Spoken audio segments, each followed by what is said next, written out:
series data. When I say source, means it's original, okay, original data, okay, uncontaminated, okay, the original sources or original signals.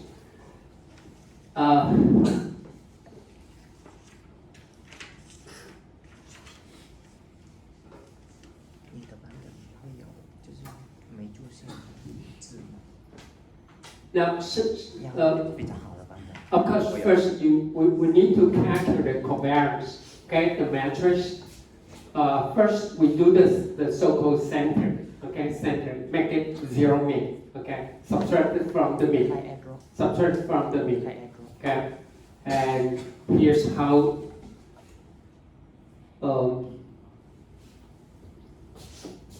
prepare the observed data. We have an H1, okay, S2, and up to XP, okay. We have the length, okay, the length, and here's I means 1, 2, up to P, which means the number of patterns, okay, the number of patterns. And here means the length, the length. So you might have the data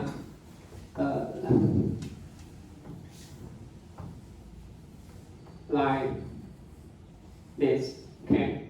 We have a 3 time series data. The length is N, okay? P. Then we have a P patterns, okay? So that's how we do it. The very first, okay? X. Okay, everyone follow me? Okay. Well, actually, you can arrange your time series data like this. Okay, when we talk about ICA, it's split more. Okay, you have a different means. You must be very careful. Okay, especially when you do your assignment, you must be very careful. You should arrange your data matrix like this, row by row or column by column. You don't mess up, okay? Because the interpretation will be quite different. Okay, so first we have we make the data set like this, and we make it zero mean. Okay, subtract it from the mean. Okay, and then the covariance matrix is nothing but just X, the matrix, times X transpose, okay? Then the covariance matrix will be P by P, will be P by P. P is what? Is the number of patterns, okay? Number of patterns. Suppose we observe P signals, okay? We observe P signal, or you collect the signal from P sensors, okay? From P sensors. Okay, so that's our covariance matrix. E here means the expectation, okay? Means expectation, nothing else, okay? So, but first you need to do this. You need to do the sampling, okay, to make it zero mean, and then X times X transpose will be the covariance matrix. Once you have the covariance matrix, then you can find the corresponding eigenvector, okay? Just like you just run your science kit or any statistical software, then you can find the corresponding eigenvector, okay? And again, the corresponding, make it row by row, the corresponding matrix is of size P by P, okay? P by P, okay? Again, P is the number of patterns, will be P by P. Then the U1, E2, up to EP are the projection. They are the projection direction. 投影，我们讲过所有东西都是投影，在投影。And hopefully after the projection, we can restore the observed signal to its original uncontaminated signal. Okay? Or somehow you might remove the noise, the random noise.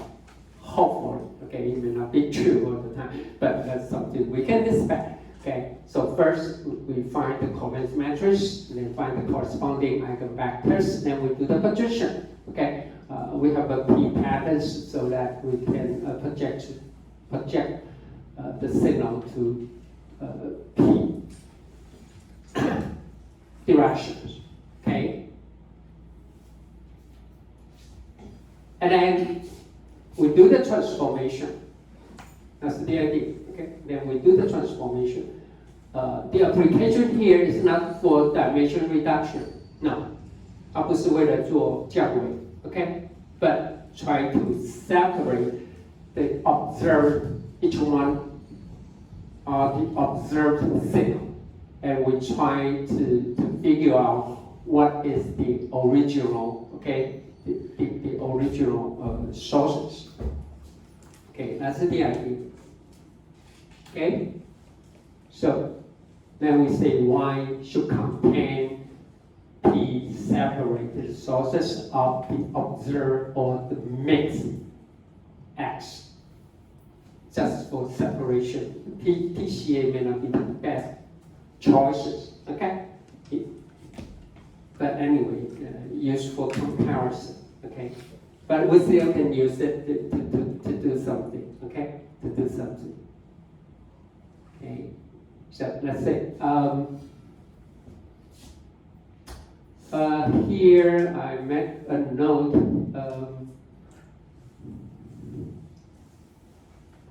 Let me skip. Anyway, it says something here. If you want to do the scale normalization, okay, if you want to do the scale normalization, then you can do it. D here is the diagonal matrix, okay?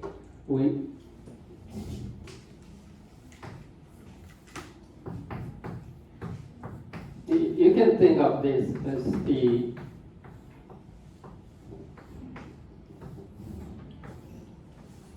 it's a diagonal matrix, and we for each element in the diagonal. Just exactly what I'm saying here, because number one is the variance. We take the square root. Somehow it means the standard deviation. Okay. Well, we put it here. It means some people might prefer to use it as the inverse.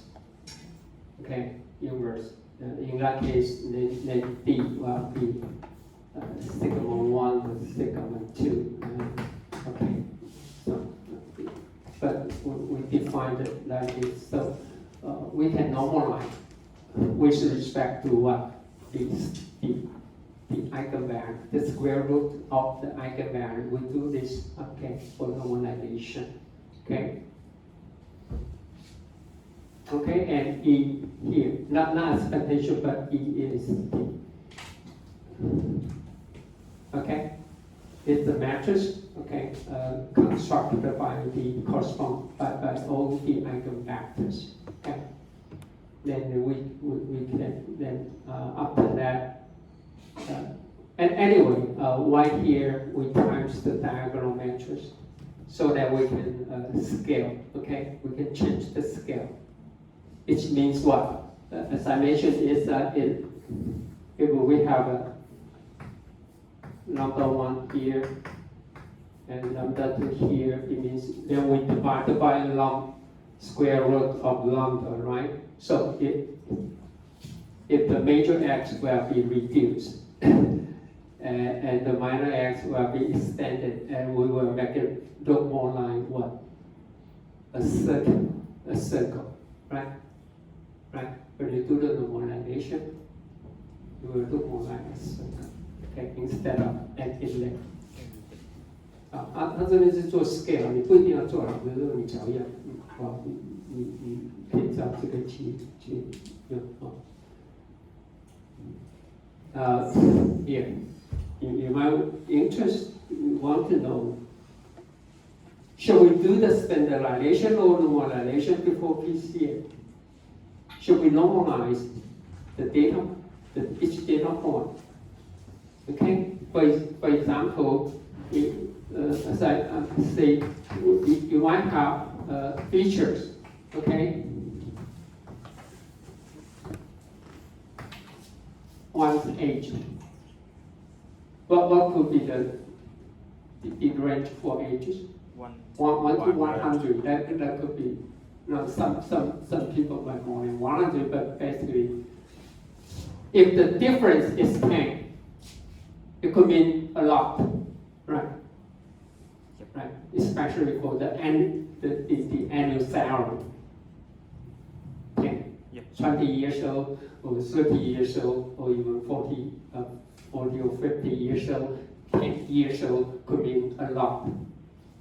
But if your salary, the difference up to people is only, under 100 definitely is 10 times of 10. But if the salary is only $100 difference, it means nothing, right? Not even 1,000 or not even 10,000. It shows no difference. But if don't do the normalization, it means the salary will dominate the ages, right? It's not significant at all, right? But we know age is a very important feature in terms of something. Okay. So somehow you may need to do the normalization before you apply PCA. Because PCA says what it will point to the direction with the maximum variance. Okay, so if the salary, the difference of salary could be hundreds of thousands to million, right? Or even hundreds of millions. It could be quite a lot of difference. So here's some example here. Most of the time, we simply will use the Z-score normalization, subtracted from the mean divided by the standard deviation from here. So, for example, if you go for the ages, okay, then the age will, right, then divided by. Then we can normalize it with respect to variance, right? So if your salary is only a 100 or 1,000 difference, but definitely the variance will be quite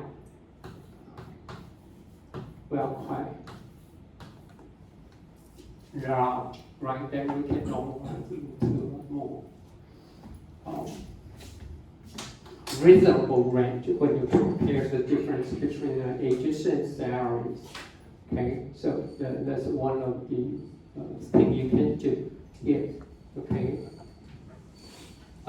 here it shows you the example. Okay, the example is very simple, and most of for teaching is one data set. Okay, in UCI. Okay, well, actually for most of your assignment, the data set is obtained from the UCI, the Poverty data set. Okay, now here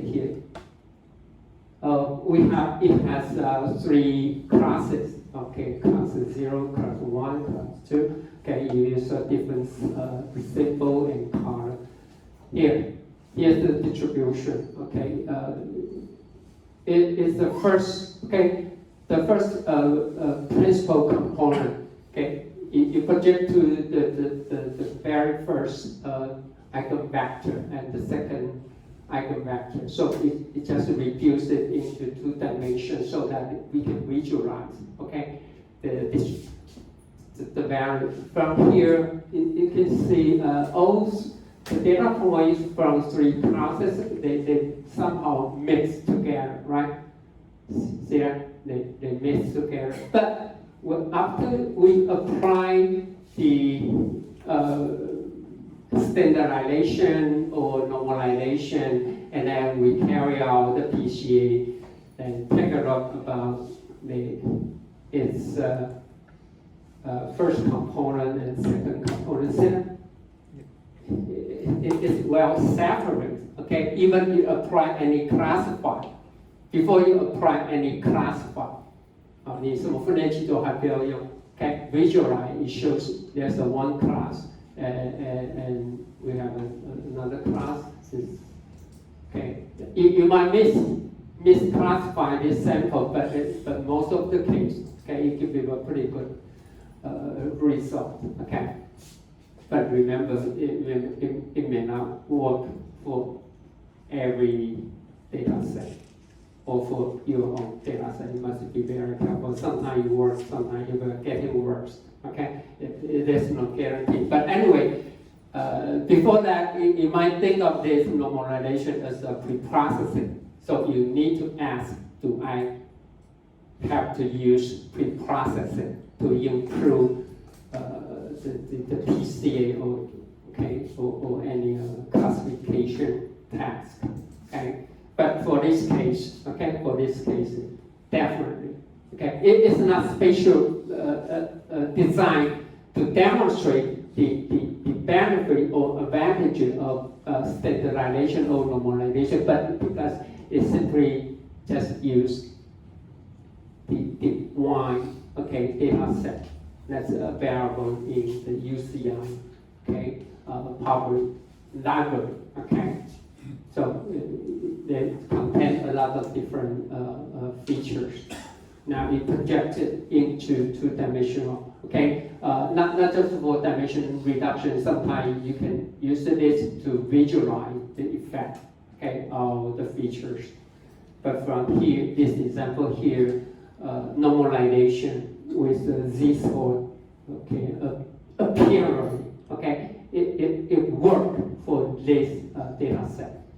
But I just remind you, it may not work for every data set. Okay, must be very careful. But it's a charge. Okay, it's a charge. Okay, you just try it and see what would happen, right? Okay, especially when you can make your work successful, then you might think of some pre-processing may be required. Okay. Now, I want to introduce in the early days, in the early days. Nowadays, everybody, when we talk about face recognition, everybody go for the deep learning, but it's still a pretty good idea, okay? It's a smart way. Even use the traditional method like PCA, we can still apply it for a very complicated work, okay? Anyway, it's called eigen face, eigen face, and feature extraction. We can use the PCA to extract the feature, especially for image, but of course for this course. I keep saying we will focus more on time series data, on structure. For this one, we are not talking about the back-to-back, we are talking about the unstructured data. So, but anyway, this example here is for image, that's the face, But you can also apply it for any time series data. Let's take a look how it works, And why I call eigenface, because as I mentioned, the early day, this PCA is used for face recognition. That's why I call eigenface. Some people use the name called eigenfilter. They mean the same thing. So first, we have an M training pattern. M training pattern or sample. You can think of each one is a face. It's an image of a face. 所以第一个呢，这边呢你有 M 个零的零 Then the size here is n, It's n. So n could be the length of the time series data, or n could be the total number of pixels for a face picture, n 指的是那个影像，比如说它的几个像素，或是时序讯号化这个时序的长度So as I mentioned here, I consider time series, or it can be an image. Anyway, we're talking about unstructured data, We are not talking about back-to-back. First, we do the center, We we do the same thing. So first we calculate, okay, to collect the training pattern or training sample, we calculate the mean. Okay, so I bar here means the mean vector. Okay, it's a vector, it's a mean vector. Now we subtract it from the mean. There's a co-centering. Okay, this is so-called centering. It is the terminology used here is called centering, which means we do the zero mean. Okay. Okay. Then after that we can calculate covariance matrix. We can calculate covariance matrix from delta I. Okay, delta I is the center. Is center the training sample I. Okay, delta I. Okay. Now it's simple. Now, just if we will put the matrix like this, okay, I1, okay, the first column, I1, I2, and up to IM, okay, and the size of A is N by M, okay, is N by M.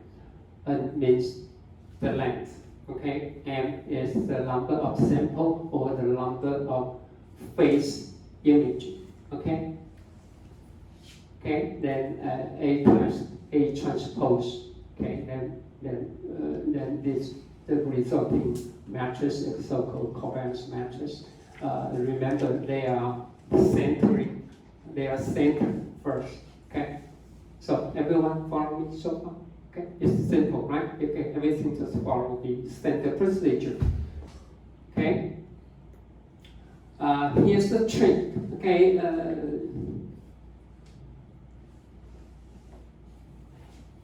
Actually, you can form A times A transpose. Then the size will be N by N.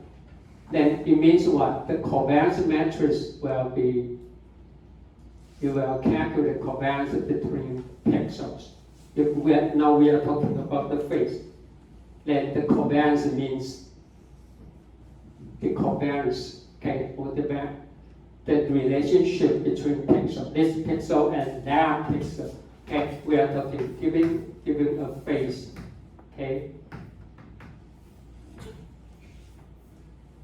we might think of what is the relationship between this pixel I and this pixel J.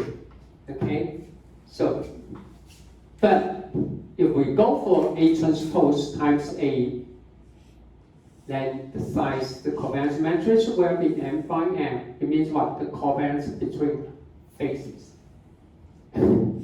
This phase and that phase. The covariance between samples. This is the covariance between pixel, or if the time series data, then it might mean the variance, okay, at time Ti and some time Tj. Is the covariance, okay? So it means the different. You must be very careful. How, that's what I'm saying, you want to have your data matrix like this, or you want to use a data matrix like this one, okay? This by row or by column, it means different, okay? It could be the covariance between sample or covariance variance between time step or pixels, or even between features. They mean totally. Now, the trick is even for time series data, okay, you may not think it's a problem, but for an image, what could be the reasonable size when you take a picture? Especially when you modify your passport. 3.5 plus 4.5. But anyway, it could be medium. Just take a for 1K by 1K, okay? 1K by 1K. I mean the same picture, so it will be 1 million.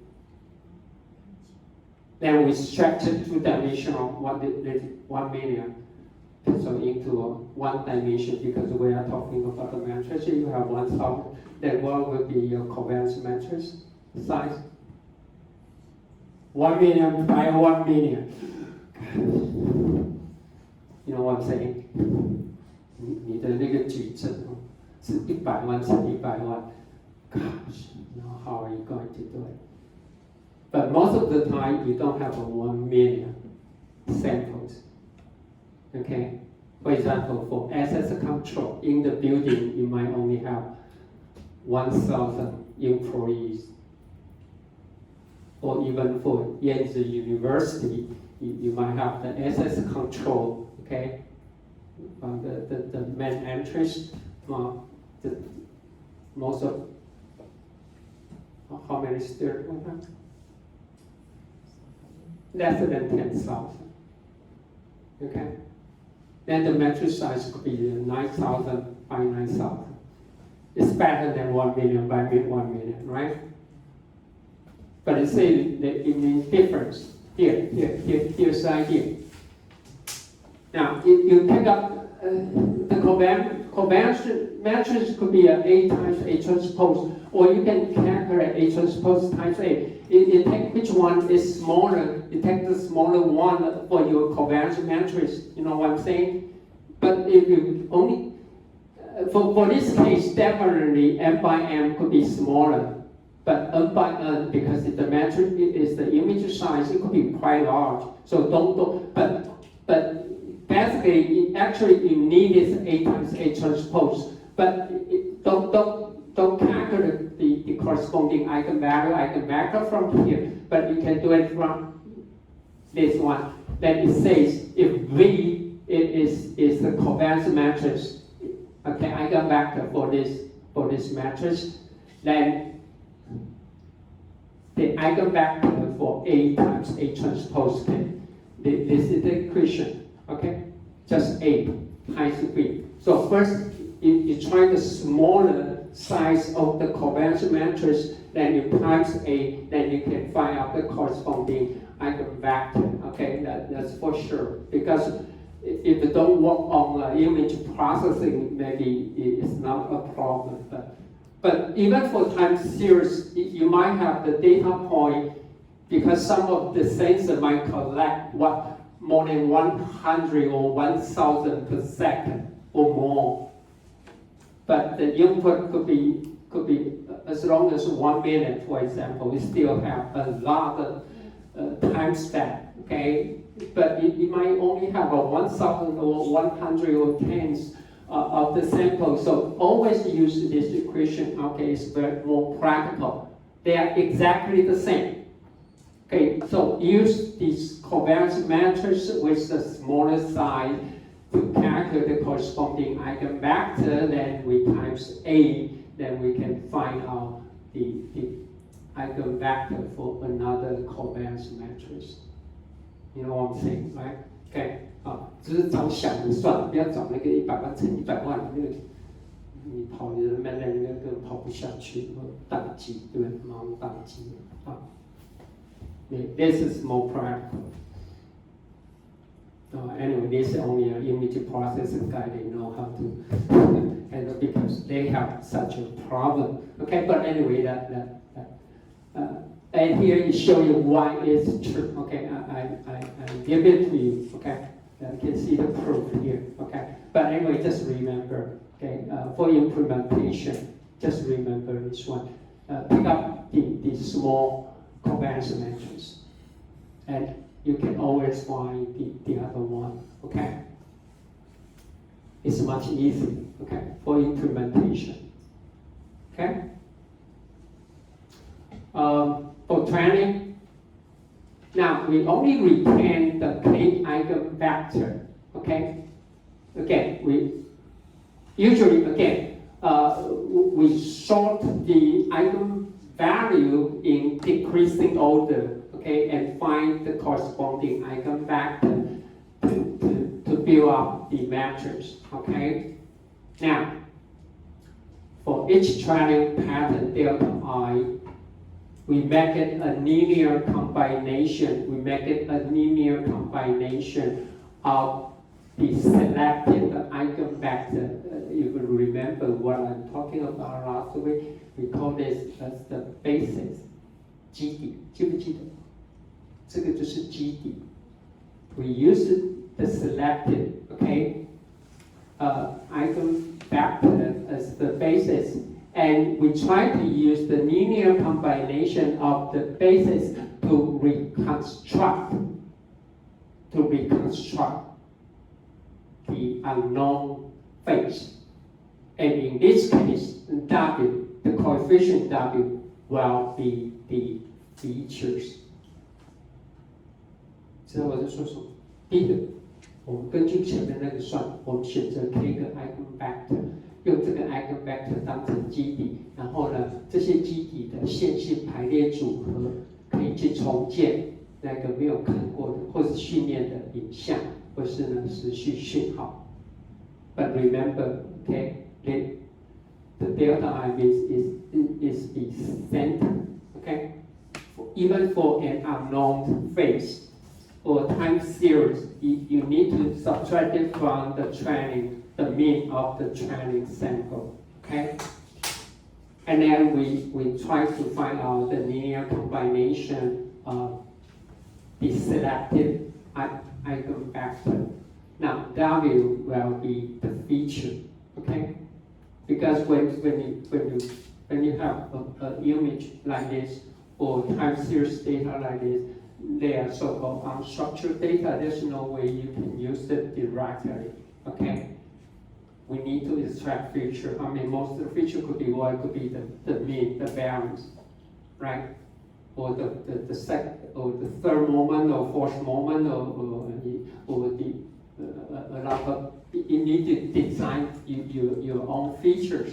But with this one, no. Just use the linear combination of the basis and the coefficient will be used. For this case, how many features you select? Because you use up to K eigenvector. So you use only up to K features, which means if the original image size is 1K by 1K, which is 1 million features, now we can reduce to K, okay? Reduce K. Of course, if K is too small, you cannot reconstruct the input signal, right? So you need to select a good K value. But how to select a good K value? Again, it's something to do with the energy, as I mentioned here, right? Up to from K, then divided by up to the size, okay, up to the size. Now, as long as it lasts than 95% or something, then the K could be good enough.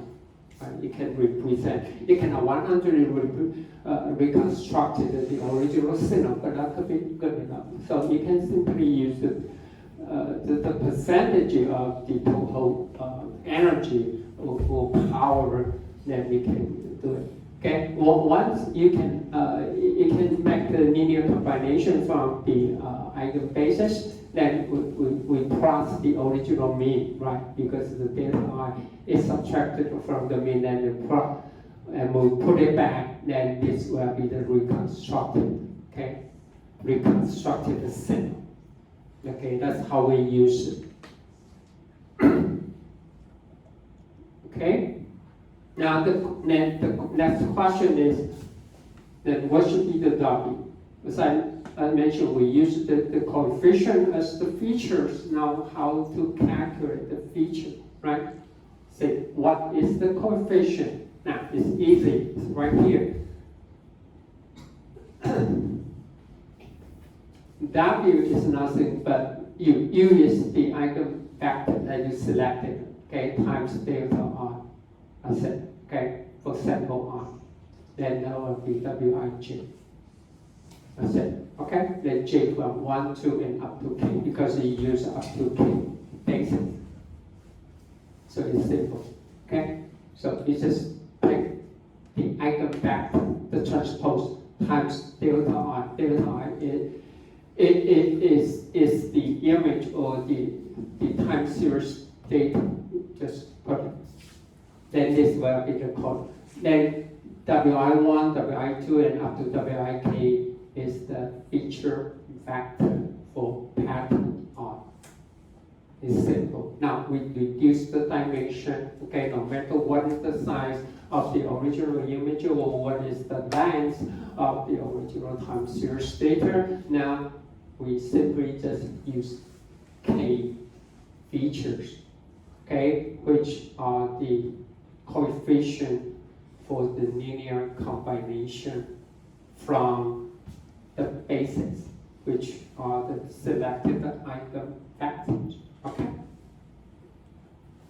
So that is why I put it here, because delta I is W times U, and W can be delta I times U inverse. And U inverse you can write down as a transpose.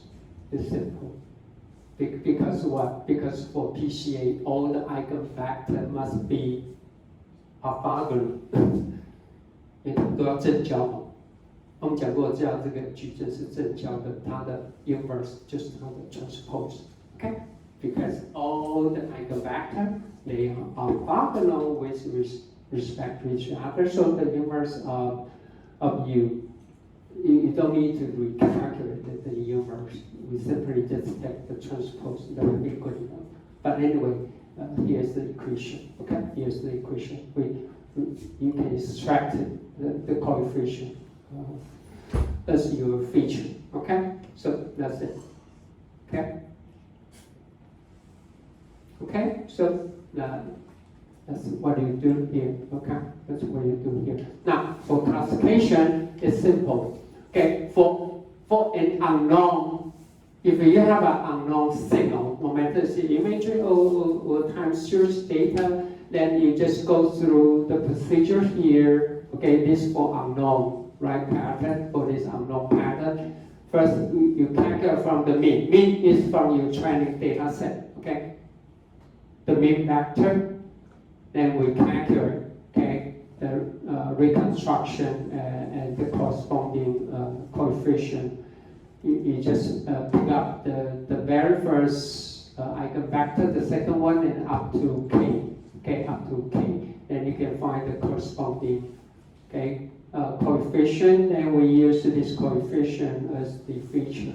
Okay, once you have the feature, because we didn't talk about any classify yet, but the most easy way is just to think of it, then you calculate with what? Wi means what? The i's feature vector for the training sample I. You might have a phase 1, phase 2, phase 3, right? Then you can make a comparison. If the distance, okay, mean square error is quite small, then therefore you will say now ix or this unknown x could be some person, right? It's very similar, right? They have the same phase or one. You know what I'm saying? We simply calculate the Euclidean distance, okay? You just calculate the distance between this unknown feature vector and each feature vector from the training sample data set, okay? Now, you need, for the user, you need to set up the threshold. If the different, the different is based on the feature vector, or you can base on the reconstruction error, okay? Based on the reconstruction error, okay? If the reconstruction error is quite large, okay, then we say this one must be a stranger, right? So you may not allow he or she to pass the control gate, right? Okay, so either you can compare the feature vector or compare the reconstruction arrow, okay? But anyway, no matter what, for this case, you need to set up a threshold. But for this one, you just compare all the sample in your training data set and select the one. But this one could be still a stranger, right? A stranger. So somehow you still need to set up a threshold. Okay, need to set up the threshold. Okay, so that's it. That's the application about PCA. We can use the PCA. Let me say it again for dimension reduction, right? Okay, and we can use it for source separation, especially you might use it to separate, okay, to reduce the noise, and we can further to use it for feature extraction. That's called eigenphase or eigenfilter. Okay, eigenfilter.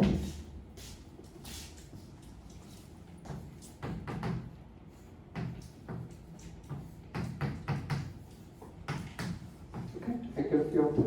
Okay, you can see the name sometimes.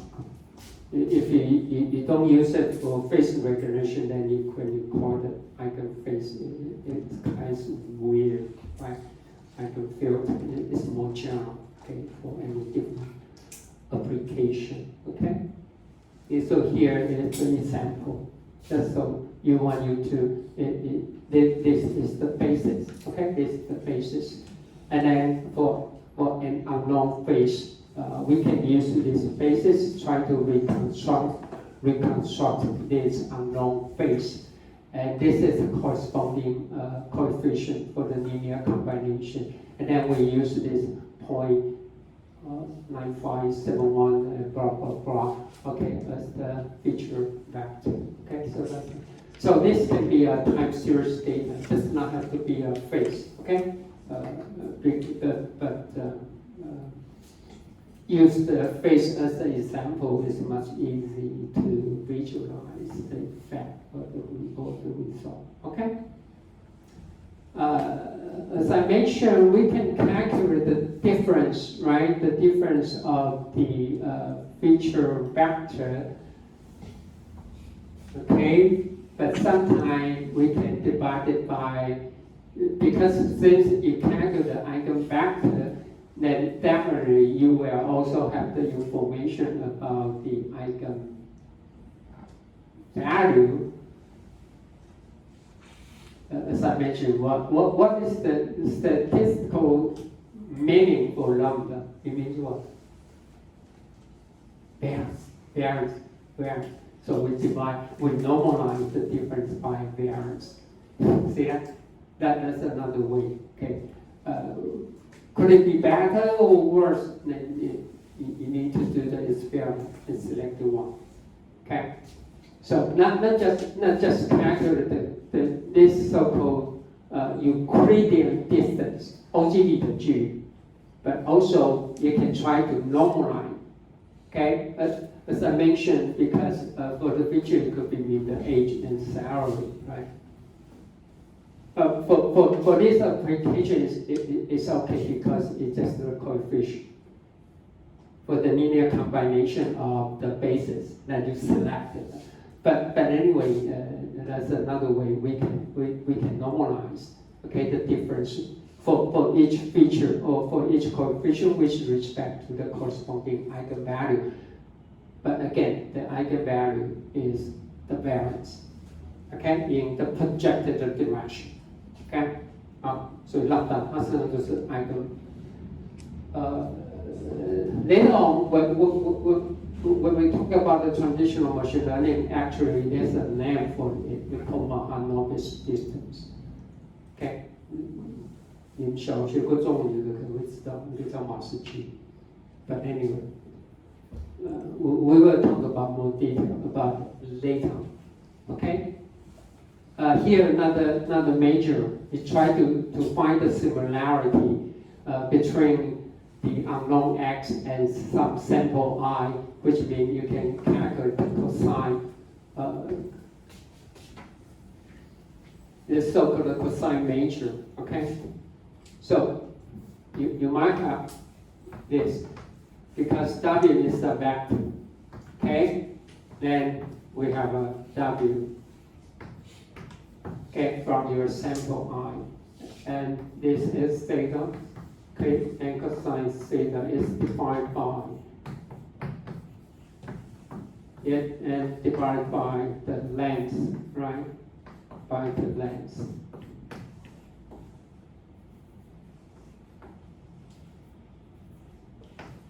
Okay, it's a cosine, cosine major. It means that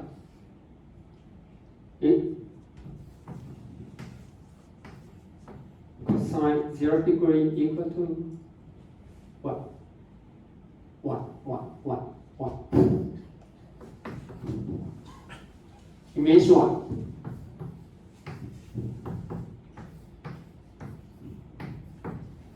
These two vectors are parallel to each other.